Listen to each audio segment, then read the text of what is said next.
good evening, everybody. My name's Lenny Graves, and I'm about to do my tarot card readings for the evening, and my clients and stuff. But I have a few minutes, and before I do that, I usually like to, well, honestly, I like to smoke something. So I was talking to a young lady today, and we were talking about Norse deities and which one would be the best for like self-control, and that got me thinking about that. And I thought, well, before I go on, I would just talk to you guys about it, just have a brief conversation, and see what. Well, comment below and stuff and see what you guys think about what my take on it is.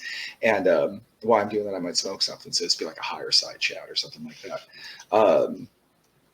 So what she had said is she thought what Norse deity would be good for self-control. And I really thought about it. And there's probably one that would be more specifically suited, but I thought like Frey's not really good at I can't talk.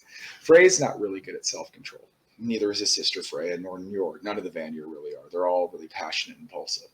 Thor is pretty passionate, impulsive. Loki, most of the major gods that you're going to know, they're all pretty impulsive. Like Hodier's not and stuff like that. But really, I was thinking about who embodies self-control. Who embodies, if I want to exercise iron discipline in my life, what can I do to do that? And the person that I think establishes that deity the most is Odin. And I know that's a standard go-to, but I'm going to tell you why, and then I'm going to tell you what I think about ego and self-control. Odin is the best example of self-control, and I don't know how much you know about Odin. And a lot of this is going to be based on an author that I really admire, Jack Donovan. He writes a lot of books about just like masculinity and stuff like that. And he did and I'll link it below, a 30-minute blog called All Training is Sacrifice. But it's a lot about weightlifting too. And weightlifting is not everybody's cup of tea, but in that blog, there's some really good wisdom. And I thought I'd just kind of maybe just condense it for you guys really quick and maybe add a splash of my own flair to it, if that makes sense.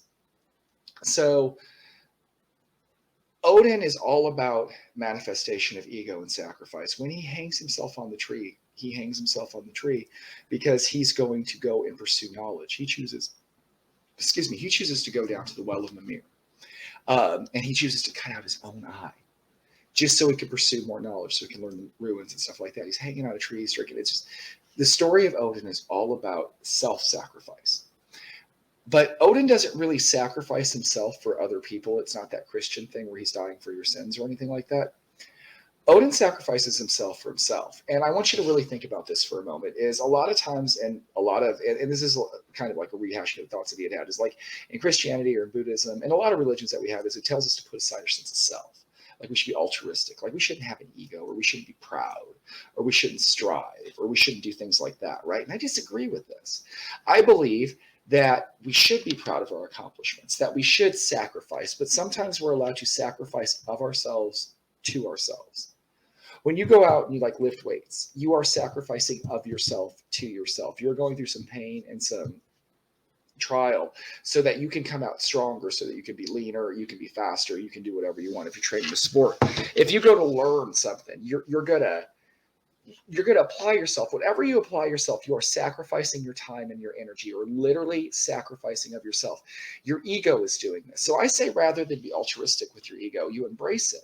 And you realize that your force of your ego, your I, your will, is pushed out into the world, and you're changing the world to suit your will. And you're no longer passive in it, you're active in it. And I think with this, when you embrace the ego and the sense of self and the sense of control, then self-control is really easy, because we're embracing our inner self. We're embracing that spirit of Odin.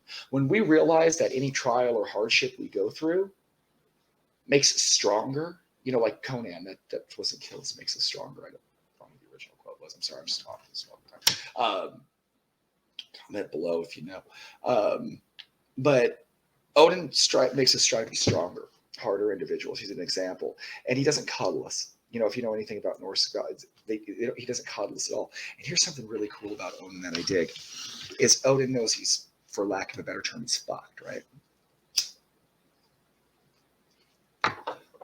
He's going to die in the Ragnarok. The Fenris wolf is going to escape, and he's going to eat his ass. And Odin knows this. His son's going to die fighting the world serpent.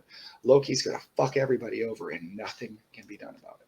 But you know what Odin does? He says, fuck that, and he keeps trying. He literally tries to circumvent fate. He's always striving against the Ragnarok. And it's just like us. Death is going to catch you one day. But you should want your ego to, you shouldn't say, well, I'm a humble person, stuff like that. Fuck that. You should want your ego. Your ego should manifest in a way that you want your name emblazoned across the pages of history. That's how you should wake up in the morning, and that's how you should go to bed at night. Not with thoughts of like self-sacrifice and all that kind of stuff. And I mean, it's not saying that's a bad thing. Sometimes it's good to be there for other people and stuff like that, but sometimes it's good to be there for yourself. And when you embrace your ego and your identity and your force of will, in my opinion, it's easier to have self-control, because then you're the one who's enacting it. So you're no longer passive. When you get up in the morning and you say, I don't know, everybody seems to care about fucking fitness, right? That my diet, I'm forcing myself to eat a certain way where I could indulge and be weak, because it's a sacrifice to myself. I go to the gym and I hurt and I feel pain. It's a sacrifice for myself. And each time I sacrifice to myself, much like if you were sacrificed to the God, that God gets stronger through that faith. Your id, your ego, your sense of being, your harmonic resonance in the fucking matrix, whatever you want to call it, it gets stronger. And it radiates out, and it will begin to radiate through you, and you'll see massive changes in your life and stuff like that. So if you wanted a deity to pray to for self-control and willpower, I would say definitely pray to Odin. I would say Odin will talk to you more than anybody else about that. But I will also say that Odin's not like, Odin's not going to give you self-control. You sit down, you make a sacrifice to Odin, he's not going to do you. He might show you the way to do it yourself. But that's what Odin demands of you. Odin doesn't coddle you. Odin takes the people who go out and fucking throw themselves on spears. Those are the people who go to heaven in Norse mythology. It's not, or Norse belief mythology. It's so ingrained in us, right? That's the kind of heaven that Odin has, of blood and violence and death and feasting and sleeping with Valkyries and shit like that. It's a violent, bloody heaven, of a violent, bloody life. Vikings were much more honest than us with their culture. So Odin will not coddle you, but Odin will show you the way. And hopefully as you learn to go through the way, this is the way, Mandalorian or something like that, that will harden you and you will learn self-control. And somewhere around the journey, you will just have self-control. And usually when people are learning self-control, they're not learning self-control because like they want to be self-control. They have a problem in their lives that they know they lack self-control. On your way to learning how to control yourself and master that portion of your life, it will no longer be about the destination. It will turn into the journey of self-control, and you'll find yourself to be a better person every day, and your life will spread out in many ways. This has worked for myself. This has worked for many people I know. Stop being altruistic. That is a dated philosophy. Stop putting yourself aside. Exercise your own will, your own ego, your own sense of being. Impress that into the world and sacrifice yourself to yourself. I think that's just the best way to put that. Take your time, energy, what you want to do. Nobody else, what you want to do with that spirit inside of you, your will, your force, your present of ego is causing you to do. And don't let anybody else stop you. Don't let anybody else tell you what you need to do with your life and all that kind of fucking stuff. You know who you are. You know what your spirit says. You know where you need to go and what you need to do. Nobody can tell you any different than that. So stop being passive and start embracing yourself. And don't ask people. Don't take a passive role in it.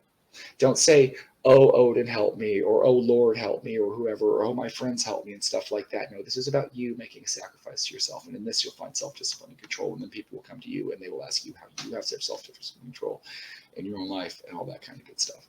So I didn't mean to get a little preachy there, but I really believe in that. I believe that people put aside their ego, and that's not a good thing. Do you think Achilles put aside his ego? Hell no. Do you think, well, Beowulf is a real guy, but like Gilgamesh, any great heroes that you've seen, Caesars, any of these people, they don't put aside their ego. They embrace their ego and they change the world with it. So I say to you, embrace your ego, make a sacrifice of yourself to yourself. Watch yourself grow in power, influence, mystical arts, whatever the hell you want to do with your life, because you are sacrificing your time and energy while everybody else is sitting on the TV waiting for something to happen to them. You're making something happen. And that's where the essence of self-control, willpower, all that kind of good stuff comes to. But I probably need to get taken off here. I just thought this would be easier than writing this down, and maybe you guys get something out of that. Maybe you don't. I don't know. But if you liked it, comment below. If you have a different version of Odin, how do you think about Odin's relationship? He's very air-oriented. It's very mercurial. Tell me what you think. But to me, Odin really does identify that, or embody. I'm sorry, I can't find the words for this. Embody the essence of self-control, self-sacrifice, self-discipline.